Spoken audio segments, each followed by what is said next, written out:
Mums ir vēl viens iedvesmas stāsts. Es mēģinu saskatīt tur kaut kur, es pēdējo reizi redzēju, tur, kur ir tas prožektors. Turpat arī ir. Nu, atbildība par tiem, kas blakus, un par tiem, kas aiz muguras. Lēni un pamatīgi viņam viss veidojas.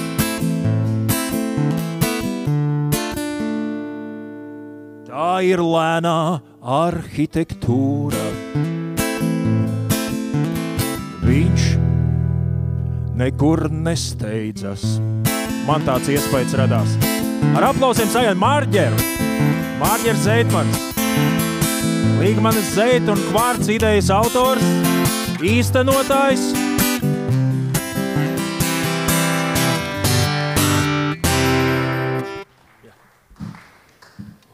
Gribās sajusties kā rokstāram.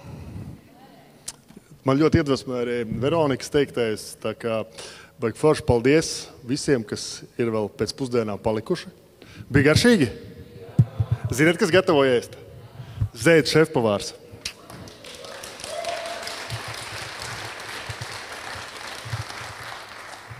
Tā, kā strādā tas? Jā, vēlreiz visiem labdien, mans vārds ir Marģers, un es neesmu klasisks eksportētājs, bet man palūdza, pierunāja un teica, lai es pastāstu kaut ko, mēģinu pastāstīt kaut ko, kas varbūt kādu arī iedvesmos. Bet, lai es saprastu, ar ko es runāju, bez vis tā, kad jūs esat daudz mani sugas brāļi, kā es saku, un uzņēmēji, man būs daudz vienkāršāk saprast, varbūt kāds bijis līgatnē Zeitā no klātesošiem, varbūt var pacelt rokas. Kāds bijis Zeita koncertā arī? Ļoti labi. Un tad, kurš bijis Kvarcā jau pirms tam līdz šim? Daudz mazāk. Skaidrs, tad kas man jāpārdod. Labi, tā, tas strādā laikam šādi. Tātad, es pastāstīšu, kā mums ir gājis, un varbūt arī kādu iedvesmošu, varbūt arī atbildēšu uz kādu jautājumu, un varbūt arī kaut kādā improvizācijas rezultātā atnāks kaut kas atpakaļ prātā no tā, kas ir pa 7 gadiem sastrādāts. Tad pirms 8 gadiem radās tāda iekšēja sajūta, par cik es pats esmu ļoti iesmīlīgs cilvēks, man tā liekas, un sieva regulāri aizrāda. Tad man šķita, ka vajag radīt vietu, tas bija mērķtiecīgi, kur svinēt dzīvi ārpus mājas. Jo, kas ir, ka mājā ciemiņi un tā tālāk, un aizrādījumi no sievas. Bet arī viņai ļoti patīk svinēt dzīvi un uzņemt ciemiņus, un tika meklēta vieta Līgatnē, kad mēs pārcēlāmies uz dzīvi Līgatnē, jo Līgatnē es dzīvoju jau 9 gadus. Tika meklēta maziņa vieta, maziņa māja viesnīcē, bet Līgatnē gandrīz neko nevar nopirkt. Ja jūs paskatītos SSLV, tad faktiski tur ir tradīcijas nodot no ģimenes ģimenē, no draugiem draugiem, un faktiski tas, kurš dzīvo tur, 20 gadus, viņš aizvien svešais. Tas, kas dzīvo 10 gadus, viņš vispār ir svešais.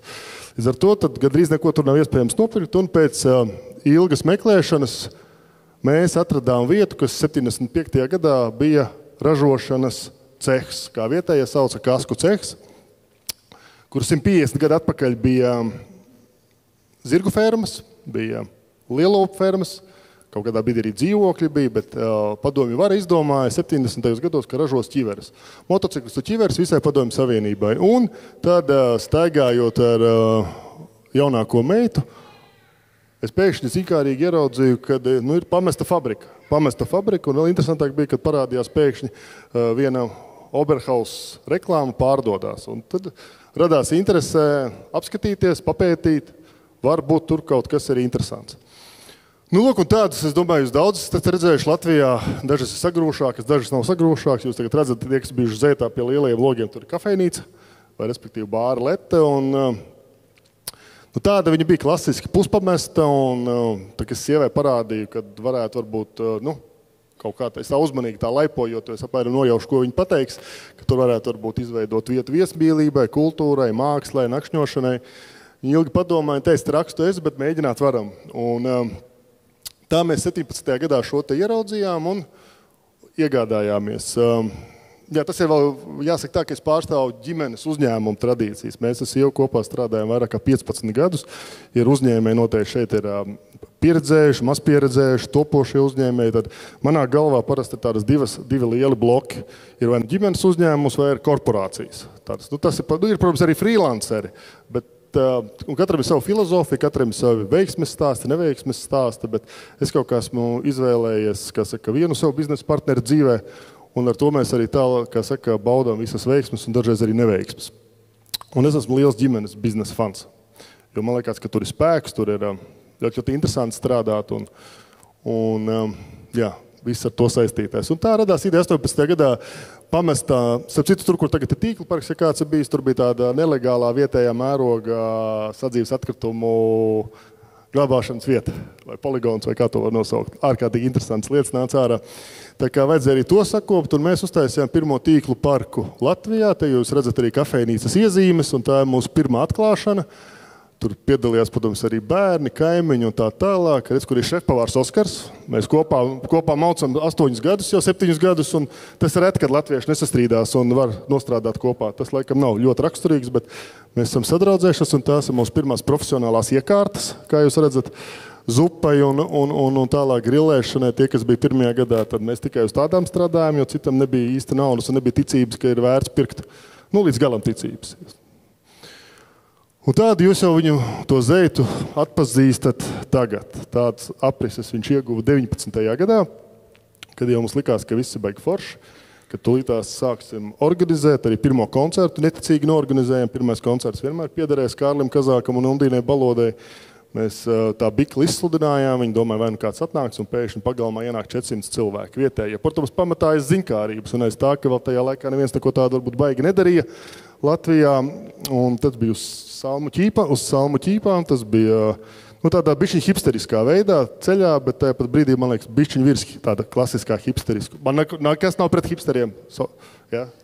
Bet, līdz ar to tad, Haralds Sīmans paspējām iepazīties, viņš 3 koncertus nospēlēja, vienkārši brīnišķīga personība. Tad jau nedaudz, kā saka, nehipsterīgāki koncerti, jau bija drosme nopirkt krēslus, bija drosme nobruģēt kaut ko pat bišķiņu un izveidot kaut ko līdzīgu skatuvei. Tie Valmieras drāmas teātra aktieri trāpījušies arī mums ir ekrānā. Un tad atnāca Covids, ko es gribētu arī teikt. Covids bija ļoti, ļoti izšķirošs, jo mēs aizvērām vienu no pirmajiem Latvijā kafejnīcu ciet, respektējot šo te situāciju, ka var inficēties un saslimt un tā. Bet tas bija arī brīnišķīgs laiks pārdomām. Tas bija brīnišķīgs laiks pārdomām, padomāt, ko darīt tālāk, kā sakārtot, kur tālāk iet. Un viena no idejām bija sākt taisīt koncertus, kas varbūt ir lielāki nekā Haraldu Sīmanu, Kārli Kazāku un Valmieras drāmas teātra aktieriem. Turklāt tirgus bija ciet, robežu bija ciet, visi lielie mākslinieki bija Latvijā, noilgojušies pēc koncertiem, noilgojušies pēc honorāriem, ļoti elastīgi honorāros, un tā mēs nenobijāmies un uzaicinājām pirmo reizi Music. Pārbijušies bijām tā kā ārprāts, jo iepriekš pārdošanā bija pārdots 500 biļetes, kaut ko tādu mēs vispār nestādījāmies priekšā, kas tas būs, un pēc ar to visu mēs mācījāmies ar visādiem puniem, uzaicinājām Trijāns parku, un tad, protams, Busuļkungam pazvanījām, viņš arī neatteica. Un tad mēs bijām pārbijušies ārprātā, pēc ka 1000 cilvēku, mēs pie 1000 cilvēkiem bijām tā pārbijušies, ka mēs aiztaisījām ciet un uztaisījām sold out. Atsienieties, nebrauciet, lūdzu, mums ir bail, mēs nezinām, kā tiks galā ar toaletēm, ar virtuvi, ar visu. Un beigās soldauts izrādās, man teica, pasaulē ļoti labi reklāma. Kā tu rādi, kad ir soldauts, tas liekas, ka visiem wow. Un tad mēs vēl pārsteidz uztaisījām soldautu, bet neapzinām, bet mēs atkal bijām nobijušies. Ja, tāpēc, ko mēs ar 1000 cilvēkiem darīsim, tik mazs kolektīvs. Tas ir mans kaimiņš, viņš gribēja kadrā iekļūt. Tad viņam izdevās. Dagamba, protams, un tad arī puiši, kurus vēl īsti neviens nezināja, sadalēt, uzaicinājām. Un viņi bija uz mazās Skotuvītes, atnāca 400, mēs vienojāmies par koncertu 23. gadā, tad viņi vinnēja iespēju braukt uz Eirovīziju, un tajā naktī mums nopirka 200 biļetes. Kā viņi supernovā vinnēja, tā uzreiz skatāmies, kas tur notiekās, pēkšņi pārdošana ļoti laba, un tālāk jau bija mums izveidosies liela draudzība. Kāds ir bijis festivālā Straume? Jā. Hiphops nepatīk nevienam, vai? Tātad, arī radās ideja, man ir 2 dēli, viens no tiem liels hiphop fans, un mēs izdomājām, ka varētu pirmo hiphop festivālu Latvijā uztaisīt. Man pašam arī hiphops patīk, un faktiski no pirmā festivāla Latvijā mēs esam nodzīvojušies šobrīd jau līdz 4. festivālam, kas būs, un mēs esam palikuši pēdējie 2 festivāli Latvijā, kur jaunieši, un ne tikai jaunieši, var nakšņot teltīs. Tātad vairāk nav. Laba daba, diemžēl, ir iepauzējusi vai iepauzējusi ilgāk, ir palicis Summer Sounds un Līgatnes Strauma, kur jaunieši brauc. Arī manā vecumā tādi jaunieši brauc uz teltīm. Ir jauns trends, starp citu, ja jums ir tīnēģeri, 14-15 gadīgie, tātad 14-13 gadīgie, 15 gadīgie brauc uz ar teltīm, bet par cik vecāki uzticās, bet bišķiņi neuzticās, viņi fiksi nobuko viesnīcu mums Zeitā. Un tad viņi ir viesnīcā, un it kā neredz, bet it kā tajā pat brīdī redz, un tad viņiem sirds mierīgi, ka jaunieši tusē teltīs un festivālā, bet tajā pat brīdī mums 2 pārdošanas uzreiz. Vecāki pērk un bērni pērk. Jā, tad arī šajā festivālā atgriezās Gustavo, kas mums pašiem liels prieks un lepnums par to ir. Nu, tā vēl bija koka skatuve, ko mēs paši uznaglojām. Šeit bišķiņ palielinājās koka skatuve. Instruments nenobijāmies uzaicināt. Nu, tur ir mans puika. Viesuls laikam, Sadenlaits. Un, nu, šī varbūt bija prezentācija bišķiņ citai auditorijai, bet man citas prezentācijas nav. Pēreiz, nu, ir forši koncerti mums, jūs zināt? Jā, un šefpavārs Oskars, šautauts vēlreiz šefpavāram, tas ir jau... Jā, kas ir svarīgi, tātad parunājot nedaudz par eksportu. Tātad šis nav eksports, šis ir stāsts par mūsu filozofiju, ka mēs vēlējamies uztaisīt vietu visiem. Tātad arī šeit jūs pamanījāt, gandrīz nav sliekšņi, te visur ir vides pieejamība, kas mums pats par sevi saprotams. Un līdz ar to mums ir šobrīd viesnīca Zeitā, kas ir pieejama cilvēkiem ar kustību traucējumiem, un arī mēs esam mīluņiem un pavadoņiem draudzīgi. Un tas ir īstenībā ļoti būtiski, tāpēc, ka cilvēki, kas taisa nometnes, ja, un nevienas vien, viņam atrast viesnīcu, kur ir ērti gan pavadoņiem, gan cilvēkiem ar kustību traucējumiem, nav nemaz tik vienkārši. Turklāt arī ārzemnieki to lēnām uzzina. Ja runātu par eksportu, tad skaidrs, ka mums pēc Covid un pēc iebrukuma Ukrainā mēs skaitamies šeit vispār visu Latvijā turismam nelabvēlīgā zona. Lielie turoperatori vispār vairs neko nesūta. Pat prātīgi cilvēki no Eiropas. Man atbrauc draugs no Itālijas, viņš stāsta man, visi vietēji itāļi saka, ka tu esi galīgi nojūzies. Tu tiešām brauks uz Latviju, tu tūlītās Putins ienāks. Bet tā ir saprātīgā sabiedrība, bez folija cepurītēm galvā. Viņiem arī tur ir informācija, ka tūlītās šeit nāks iekšā. Līdz ar to, ja kāds no kolēģiem strādā turismā vai strādā ar viesunamiem vai viesnīcām, tad mums visiem krītās ārvalstu apgrozījums. Bet es esmu ļoti priecīgs, ka tātad mēs esam jau kad izveidojāmies ar šo te personīgu attieksmi, mēs esam iekarojuši ļoti daudz ārzemnieku sirdis, kas vienkārši nevis brauc uz Latviju, bet brauc uz Līgatni uz Zeitu. Piemēram, viens no izciliem piemēriem BMX sacensības šeit, kas notiekās Eiropas maču un pārējie.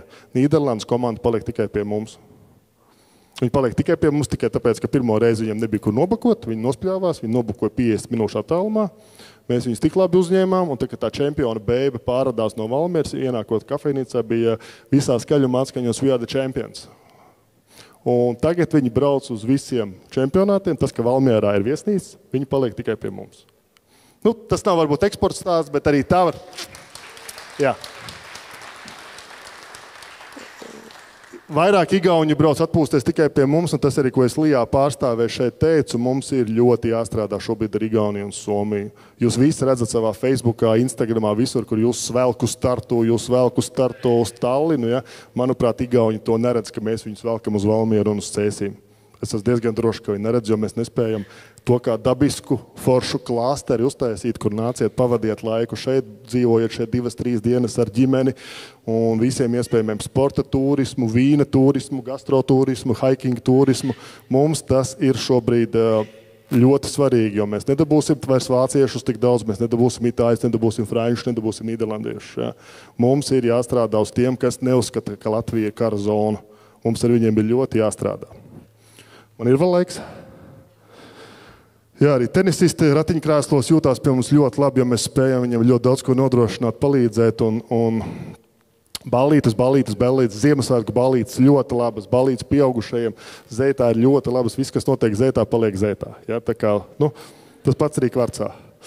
Jā, un maestro nenobijāmies uzaicināt, bet tas bija tas briesmīgais 2020. gada februārs, un pēc tam stāstnieku vakariņās kāds ir bijis. Ļoti labs pasākums. Arī šodien būs Jānis Jarāns Zeitā 3 kārtu vakariņas, un Jānis Jarāns ar Kazāku runājās uz skatuves. Vēl ir dažas brīvas biļetes. Ēdiens būs izcils vienkārši, ticiet. Un tie daži salīdzinājumi bildes, kādu mēs ieraudzījām Zeitu, tātad ieejas mezgls, pirms ieejas mezgls pēc. Redzat, pie transformatora tur 2 koka būdiņas ir. Jūs varat tikai minēt, kas tur varēja būt vēl tajā 17. gadā. Laukums, kuru jūs pazīstat, tie, kas ir bijuši Zeitā augšā, pilnīgi aizaudzis, paslēpies, tagad taču izskatās šādi. Viesnīca izskatījās ēka tā, tagad izskatās šādi. Tur viens maizes veikals bankrotēja, un mēs negribējām, lai kāds Topiņš vai Maksima ienāk iekšā un pulcējās brīvie saules bērni. Mēs bijām spiesti kaut kā atrast īpašniekus un iegādāties, un izveidojām šādi te, jo tā, koncerti, tā. Tas ir, jā. Tā kā, un kvarts, jā. Kvarts es jau laikam ieminējos, tātad kvarts ir ekspromptum projekts, jo Zeitam tātad atkal tie, kas zina Zeitu, Zeitam ir izveidojies par šo laiku 2, varbūt jums zināmi meitas uzņēmumi, viens ir Valmieras restorāns un kultūras vieta Akustika, varbūt kāds ir bijis. Un otrs Valmierā kvarts, un izveidojas tāpēc, ka komanda ļoti mēģināja ietekmēt un piespiest un runāt un motivēt, ka Valmierā nav kur uzspēlēt pludmales volejbolu ziemā. Un tā radās ideja, ka šajā kultūras namā varētu, ja viņš būtu pārdošanā, varbūt kāds man pačukstēja, ka iespējams viņu pārdos, un viņi tiešām pārdeva izsolē, nekādas korupcijas. Es domāju, ka es būšu vienīgais, uzrakstīju pieteikumu. 5 pieteicās šeit uz izsoli. Bija riktīgi ņemšanās, nopietni es saku, ja. Tā kā iegādājāmies, tad tā vīzija bija tāda, kas, protams, pasaulē redzēta, ka vecās industriālās telpās tiek piemērots kaut kam citam. Tāpēc kā fabrika piemērota viesnīcai, pielāgot citām lietām, tā mēs šo te pielāgojam visam tam, ko jūs redzat, to pēc tam ļoti labi lūdzu, uzreiz varat bez ekskursijas vienkārši ejam uz tām koprades telpām, staigājam, fočējamies, ejam iekšā ārā un tā tālāk. Jā, tā kā tur es nevarēšu jums visiem par katru telpu izstāstīt, un tās telpas tur kādas 5, 6, tur viss būs skaidrs un redzams. Jā, pabeidām arī koncertu šeit, un ballītes. Tas laikam tāds, laikam viss, es tādu baigo padomu jums kā eksportētājs nevaru dot, bet tas droši vien saskan ar iepriekš minētā, ja Veronikas stāstīto, arī es cenšos darīt to, kas man patīk, tam, kam es ticu, to, ko saka mana intuīcija, ja? Un man ar Excel ir problemātiski. Vienkārši problemātiski, ja kaut ko tādu rēķinātu vai šito rēķinātu Excelī un aiziet uz banku vai aiziet uz lauku, nevar tagad teikt atbalsta dienestu, ne. Ja aiziet uz kādu Eiropas projekta piešķīrēju vai nepiešķīrēju, pasūtītu ratā. Tātad Zeits ir tapis ļoti lēnām step by step, tāpēc es runāju, ka esmu liels lēnās arhitektūras fans, ka tu sevi nedzen augšā priedē, ka tu neej uz big opening, tu nesaki, es tagad atvēršu visu. Mēs mīlam taisīt lēnām ar foršu brigādi, vēlreiz šautauts Valmieras brigādē, kas to visu ir uztaisījis. Tiešām maleči. Paldies! Lai jūs saprotat, tā nav brigāde, tie ir mūsu darbinieki, tas ir tā kā kolektīvs. Tas nav tā, ka mēs nofraktējam brigādi, ne, mēs kopā strādājam, kopā darām, kopā filozofējam. Pa dienu kāds var krāsot, un vakarā viņš var būt skaņotājs. Tā kā tā ir mūsu komanda, un par to es esmu ļoti, ļoti lepns un priecīgs. Viss? Paldies, Mārģi, bet ir jautājumi. Ne, ir video. Ir vēl video? Ir video, man bija jāparāda, lai jums liktos, kas ir, lai ieliktu āķi, kā izskatījās pagājušajā gadu Straumes festivālā. Tā, daļa no pārdošanas 2 minūšu video. Ies? Man jānospiež kaut kas?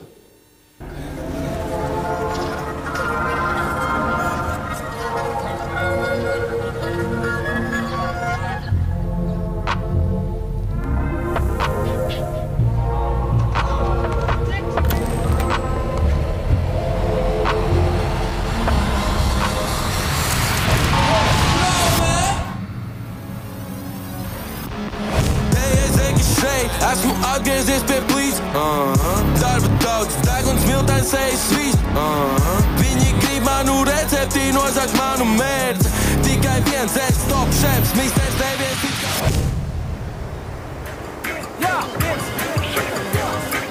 hei, jā, jā. 5, 9, 7, 9, cik tu dodi, tu saņem. 5, 9, 7, 9, cik tu dodi, tu saņem. 5, 9, 7, 9, cik tu dodi, tu saņem. 5, 9, 7, 9, cik tu dodi, tu saņem. Pārlādēj to voltāžu, jo, reks manu vārdu baldā, jo. Vēl vien nutrūks kontā, jo, tie nav sakni, bet laukā, jo. Tā dzīve testē, testē. Kurš te huņu dzen un kurš te manifestē? Katrā dienā forsāž, jo, mūvis šis bez montāžu, ceļām līmeni dograts, jo. Šis nav svars, bet tonāž, o. Tā dzīve testē, testē. Vai tu vispār zini, ko tu īsti?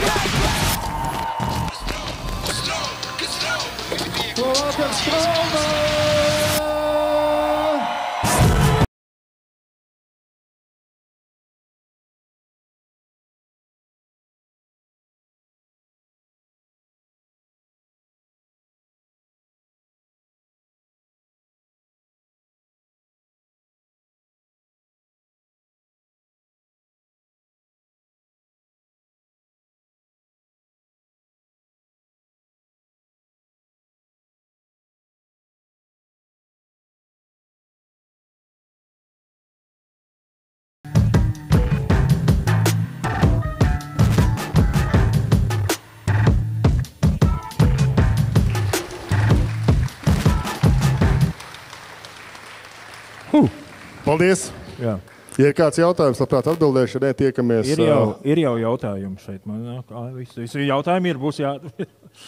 Nē, tas, ko es pirmais gribēju pateikt, ka Strauma ir ģimenei draudzīgākais hip-hop festivāls. Jā, es 3 gadus esmu bijis ar bērniem, tad, kad mēs pirmoreiz bijām, mazam puikam bija 5. Varbūt viņš dažus vārdus iemācījās ātrāk nekā es gribēju, bet pārējais viss man ļoti laba vieta. Bērni tikmēr tīkla parkā vecāki var darīt, ko viņi dara, un tur viss ļoti tā kompakt un forši. Drīz viņš vairs tev neņems līdzi. Es tāpat braukšu. Lūk, bet jautājums. Jā, uzreiz pirmais tā vēsture vēl tālākā. Ko tu darīji pirms Zeita?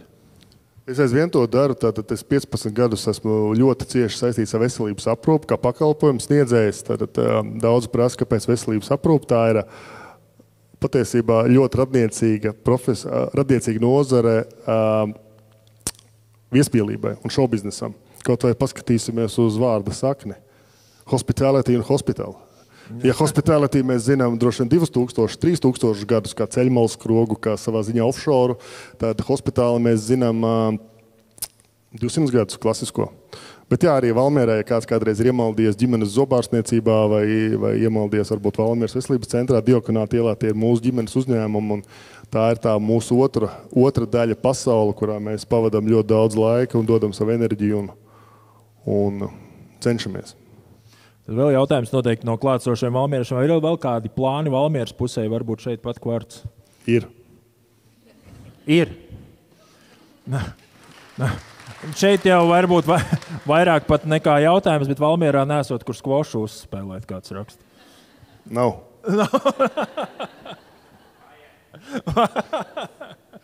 Ok.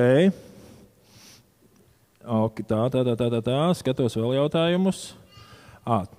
3 ieteikumi jaunam uzņēmējam. Kā sākt, kā nenobīties un kā tikt līdz eksportam arī, bet kā sākt un kā nenobīties? Kas ir tas? Sliktās ziņas ir tās, ka patiesībā jebkurā pasaules valstī, un arī mentalitātē un pasaules platuma grādos patiesībā uzņēmēji ir starp 3 un 4% no visiem. Tad mums ir brīnišķīgi vadītāji, kas arī vajadzīgi. Mums ir brīnišķīgi mākslinieki, kultūras cilvēki. Tādi patiesi klasiski uzņēmēji, kas ir gatavi riskēt, kas ir gatavi iet uz pilnu banku, kas spēj organizēt, darīt, pārdot ļoti, ļoti maz. Un tie, kas jūt sevi iekšā to gēnu, svarīgākais ir ticēt saviem sapņiem. Ticēt saviem sapņiem, jo tas ir tas galvenais, kas mūs dzen uz priekšu. Jo, protams, ka kādu dzen uz priekšu, ka kāds vēlās kļūt bagātākais cilvēks Valmierā, Latvijā vai pasaulē. Ja? Bet ir jātic saviem sapņiem. Un vēl ļoti svarīgi ir vienmēr, man šķiet, es esmu sev uzlicis kādu materiālu sapni. Kā piemēram, bet materiāls nevis, ka tev gribās kontā tik, bet tev, piemēram, man gribās foršu restorānu uztaisīt tādu, kāds man patiktu un uz kādu es gribētu iet. Vai, piemēram, man gribās jaunu, skaistu, rozā mašīnu, jums piestāvētu rozā mašīnu. Jo vienkārši nolikt mērķi būt laimīgam, tas ir forši. Mēs visi esam šeit vairāk mazāk laimīgi, bet man liekas, ka ļoti svarīgi nospraust to mērķi, jo tad tu to mērķi ej. Vai nu tur 100,000 kontā, vai uz 1 miljonu kontā, vai uz rozā mašīnu, vai uz restorānu. Un tas, man liekas, tas ļoti svarīgi to materiālo mērķi uzlikt, bet tas arī jābūt cieši saistītam ar sapni.